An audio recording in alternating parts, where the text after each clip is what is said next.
My name is Madeline or Maddie or whatever the hell. Anyway, I'm using these reading glasses because I just discovered I can't read anymore. So,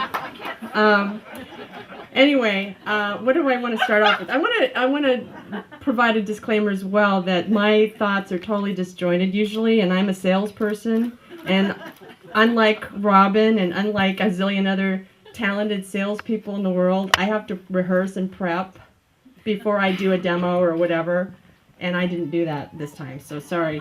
That's my little disclaimer. Anyway, as Robin said, Kat and Robin and Madeline and myself, we met in Bellingham.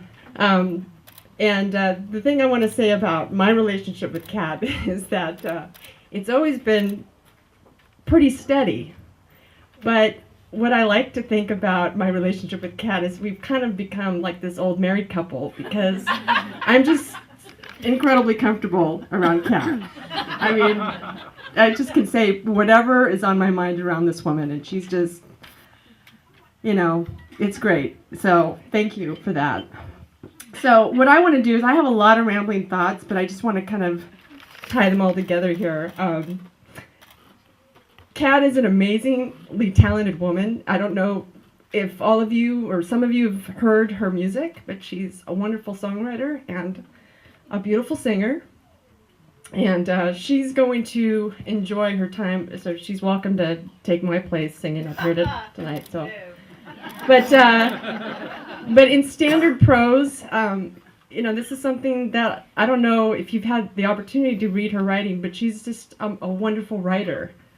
And recently, I experienced a little bit of an upheaval with my job. My company went through a reorganization, which I'm sure is not really unfamiliar with for people these days. But she sent me this note that I received on my way out of town about a month ago, and it was just a short note. And I thought, you know, leave it to Kat to just put everything in perspective.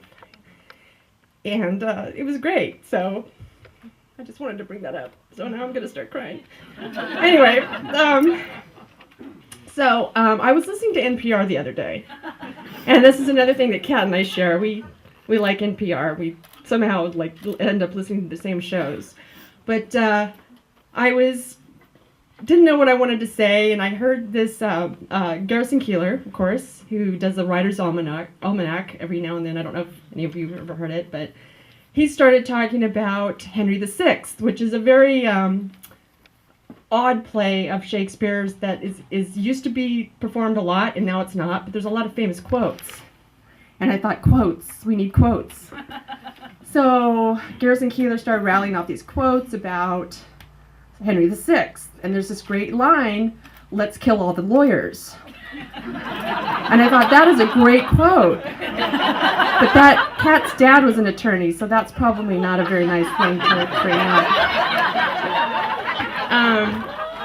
And then there was this other quote that's from Henry VI that I personally love, and if you're a procrastinator like me, you might like it too. It's called "Defer no time, delays have dangerous ends." And I thought, well, I know it's taken a long time for the engagement to kind of get going with the wedding and all, but maybe that's not a good quote either. So, but I like that one, so that's going to be one of my new things. But then I decided, okay, I like quotes a lot. I'm a big quote fan. So I started searching on the internet, and I found a quote that I really liked, and of all people, it was a man who actually, fittingly, was president shortly after Kate came into the world, Lyndon Baines Johnson, and he said something that I really liked. And, you know, we don't think about him that much these days, but, you know, Lady Bird had a lot of big fans. And I'm not equating Kat to Lady Bird Johnson at all. However, she was a big philanthropist and a lover of the environment, so she had a lot of good things going for her. But anyway, this is what LBJ said about, this is what the quote was. "I have learned that only two things are necessary to keep one's wife happy. first, let her think she's having her own way. And second, let her have it. So that quote reminded me of a conversation that we were having about Jerry and Kat, or Kat, I don't know what it was. And the thing that I like about that is that it's kind of like how I think about Kat and Jerry.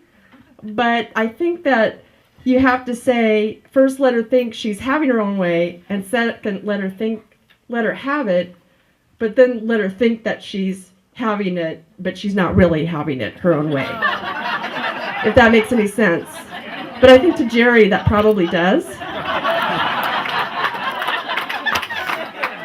So anyway, that's how I wanted to wrap up this little thing. But one other thing, so no, I don't want to. I'm not comparing Kat and Jerry to LBJ and Lady Bird. I think of Jerry more as a Gary Cooper type.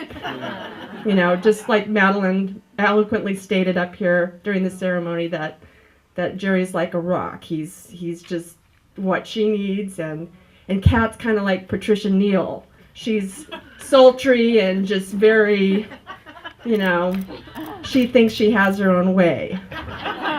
But then Gary Cooper, he's like, yeah, go ahead and think that. But, you know, you don't really have it. So, anyway, so that's my toast. I just really am very happy for you both. And you're wonderful. And I'm glad to be here. This is a great day.